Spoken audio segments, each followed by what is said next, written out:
너무 오래 기다리셨습니다. 사실 우리 김문수 후보와 저는 상당히 오랜 동안 서로 이렇게 사귀고 교류를 하는 사이입니다.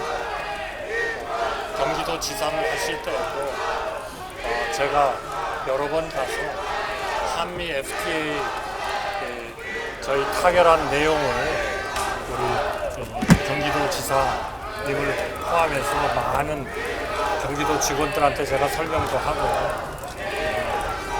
거기에서 굉장히 우리 경기도 지사님은 당시에 어떻게 보면 과거에 노동운동을 하고 이제 이런 정부에 이렇게 계신 적은 없었기 때문에 그런 하여튼 세계 전체 국제 경제 이런 것에 대해서 막 큰 그런 준비를 가지고 계시지는 않았을 것 같은데, 제가 지금도 기억나는데, 아니 한미 FTA 이렇게 해가지고 이거 우리나라에 무슨 득이 있겠냐 뭐 이런 지적도 하시고 그런 기억이 납니다.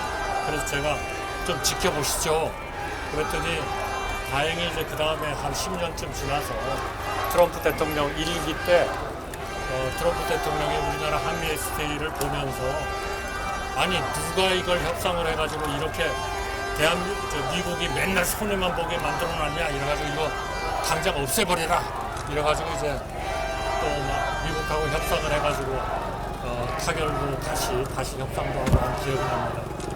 그만큼 우리 김문수 후보는 국가의 이익 또 국가가 어떻게 나가야 되는가 하는 것에 대해서 항상 깊은 사고를 해오신 분이고, 또 거기에 따라서 본인의 행동, 본인의 철학 이런 것도 합리적인 쪽으로 이렇게 항상 바꾸셨던 분이고 저는 그렇게 기억을 하고 있습니다. 같이 국무위원으로서 역할을 할 때에도 항상 시각을 정말 국가와 국민 그리고 사회적 약자 이런 쪽에 두시는 그런 아주 훌륭한 덕목을 계속 보아오셨다 이렇게 생각을 합니다. 저는 지금 거의 무소속으로 선관위에 예비 등록을 한 후보입니다. 예비 후보입니다. 그렇기 때문에 제가 대통령직에 출마한 예비 후보로서 제가 언론에도 나가서 인터뷰도 하고 또 외신 기자단 앞에서 브리핑도 하고 그리고 또 이낙연 총리나 이런 분들을 만나면서 나라를 어떻게 끌고 가야 되는가 하는 데 대해서 논의도 하고 그리고 뜻을 같이 하도록 설득도 하고 그렇게 하고 있습니다. 저는 분명히 무소속의 예비 후보다 하는 말씀을 드리고 싶고요. 거기에 따라서 모든 활동을 하고 있고 또 모든 우리 선거법에 의한 규제도 같이 받고 있다 하는 말씀을 드리겠습니다. 오늘 단일화의 문제에 대해서 우리가 속 시원한 그런 해결책을 드리지 못한 것에 대해서 우선 국민들한테 죄송하다 하는 말씀을 드리고 싶습니다. 이유가 다 있겠지만은 저는 국민을 위해서 또 우리 국가를 위해서 지금 우리가 해야 하는 이런 절대절명의 일들 이런 것들을 덮을 수 있는 것은 아무것도 없다. 저는 그렇게 생각합니다. 그렇기 때문에 저도 권한대행 겸 국무총리라는 그러한 직을 저로서 최선의 바탕을 만들고 더 중요한 앞으로 한 달 후에 시작되는 대통령 선거에서 저의 희망입니다만 국민의 선택을 받아가지고 진정으로 우리나라를 국제적으로 강한 나라, 국내적으로 부유한 나라, 또 우리 국민들이 행복한 나라, 그리고 통상마찰을 해결하는 나라, 그리고 한미동맹을 더 강화하는 나라, 또 한미일 간의 이러한 그 안보 협력을 통해서 북한의 위협을 억제할 수 있는 나라. 그러면서도 북한 주민의 그러한 그 어려운 점을 이해하고 그분들을 돕고 하는 그러한 그 소위 그 우리 북한과의 대화, 그리고 필요하다면 정상회담도 조건 없이 한다는 그러한 의지를 가지고 꼭 우리가 선거에서 승리를 해서 제대로 된 나라를 만들어야 되겠다.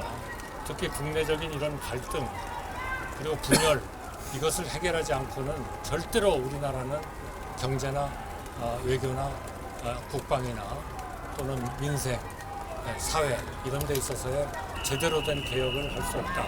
저는 그래서 3년의 기간에 개헌을 마치고 저는 물러나겠다 하는 것을 분명하게 했습니다. 그리고 이를 통해서 우리의 사회적 약자를 보호하는 그러한 체제를 갖추어야 되겠다 이렇게 생각합니다. 제가 하나만 예를 들겠습니다.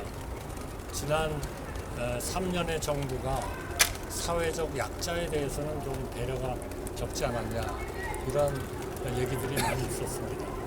제가 하나만 예를 들겠습니다. 우리나라의 가장 어려운 계층이 소위 기초생활수급자입니다. 이분들에 대해서는 저희가 생계급여라는 것을 지원합니다. 매달 한 160만 원 정도를 2023년에 지원을 했습니다만 2023년 한 해에 저희가 2024년에 지급할 생계급여를 총 21만 3천 원 월입니다. 4인 가족 21만 3천 원을 증가시켰습니다. 그러니까 1년으로 보면 한 255만 원 정도가 4인 가족한테 생계급여를 드린 겁니다. 그런데 그 전 정부, 문재인 정부죠.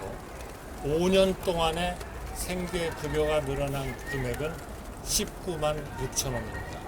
저희가 한 해에 늘린 21만 3천 원보다 문재인 정부 5년 동안에 늘린 월 4인 가족 생계급여가 더 작습니다.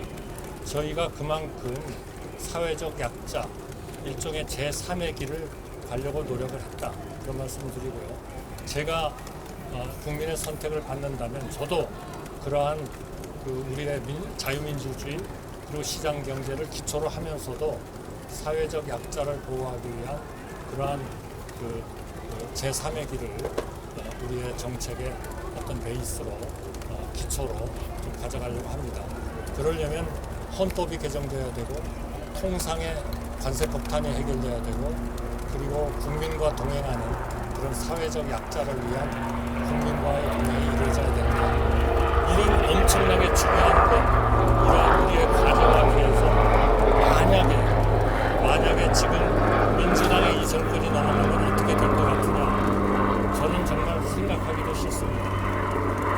이제까지 발표된 그러한 정책을 봐도 정말 우리나라를 국제적으로 사랑받고 존경받는 그런 나라를 만들고 국내적으로 번영하고 안보에 있어서의 강하고 우리 국민들을 사회적 약자를 보호하고 그리고 소위 거시적으로 우리 건전한 재정 건전성을 유지하고 국제 수지 흑자를 이루고 그리고 생산성이 높은 경제를 이루어 가지고 이것은 주로 이제 우리 협치라든지 소득과 자산의 분배의 어느 정도의 적절한 조정이라든지 이런 것들이 필요한 거죠. 그러면서 좀 미시적으로는 우리 국민들의 행복과 직결되는 좋은 일자리, 주택, 의료, 그리고 교육, 그리고 우리 국민들이 아주 부자로는 부족할지 모르지만 상당한 정도의 생활을 할 수 있는 연금 제도의 개혁, 그리고 우리나라에 이렇게 부족해지는 인구 문제를 해결하기 위한 그러한 저출생 문제 이런 것들을 해결해 나가야 된다 이렇게 생각합니다. 이 모든 것을 하려면 결국 이번 선거가 저는 결정적이다 이렇게 생각하고 그러한 목적을 위해서 또 그러한 성과를 내기 위해서 생각을 같이 하는 모든 사람들 개헌을 해야 되고 개헌연대 그리고 사회적 약자 그리고 국제적인 이런 그 통상 문제의 해결 이런 것들의 생각을 같이 하는 분들이 다 모여야 된다. 저는 그렇게 생각합니다. 당연히 우리 김문수 후보도 당연히 저와 함께 그 일을 해야 된다. 그것은 비단 김문수 후보께서 지난 18일 동안 약 22번 거의 평균 하루에 한 번 정도 말씀을 하셨고 그것도 어느 한 자리에서 서너 번, 대여섯 번 말씀하신 거는 카운트를 안 한 겁니다. 그냥 그날은 한 번 한 걸로 따졌을 때 22번이나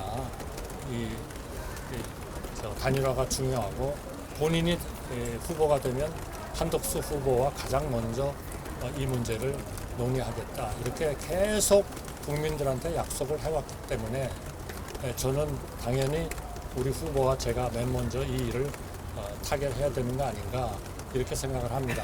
저는 지금도 낙관적입니다. 왜냐? 이 단일화는 우리 김 후보와 저 둘이서 결정하는 게 아닙니다. 국민들이 그렇게 하라고 요구를 하고 있고 국민들이 그러한 추동력을 지금 저희한테 주고 계십니다. 또 많은 국민의힘의 당원들도 뭐 신문에서 여론조사를 봤습니다만 그러한 그 추동력을 거기다 실어주고 계신다. 이거는 아마 우리 김문수 후보나 제가 마음대로 우리의 선호에 따라서 할 수 있는 일이 이미 아니다. 저는 그렇게 믿고 있고요.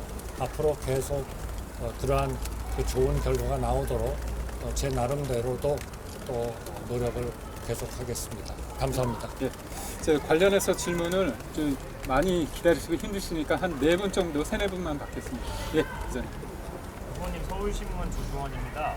만일 단일화가 안 된다면 11일 이후에 아예 정계를 떠나시는 것인지 아니면 또 어떤 방식으로 선거에 기여하실 것인지 드리겠습니다.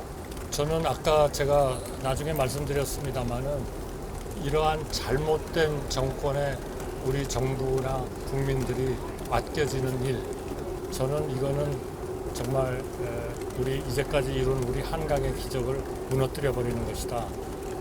지금 국회의 그 권력을 가지고도 이렇게 31명에 대해서 탄핵 소추를 하고 또 경제적으로 보거나 우리 국민들을 위해서도 도움이 안 되는 그런 법안을 계속 만들어 가지고 정부에 던져서 결국 제2요구를 하게 하는 이런 국회의 그 막강한 그러한 권력에 행정력까지 들어간다면 그거는 브레이크 없는 열차가 돼버린다고 생각합니다. 이제는 어느 누구도 제2요구권, 소위 말하는 거부권을 행사할 수도 없는 상황이 되고 아마 본인들의 죄를 면제시켜주는 법을 만들어서 정부에다가 내던질 겁니다. 다 공포가 될 겁니다.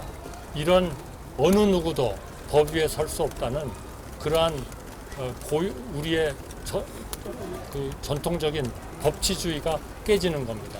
지금 저는 걱정하는 거는 우리가 걱정하는 그 정당, 걱정하는 그 지도자는 선택적 법치를 하고 있다.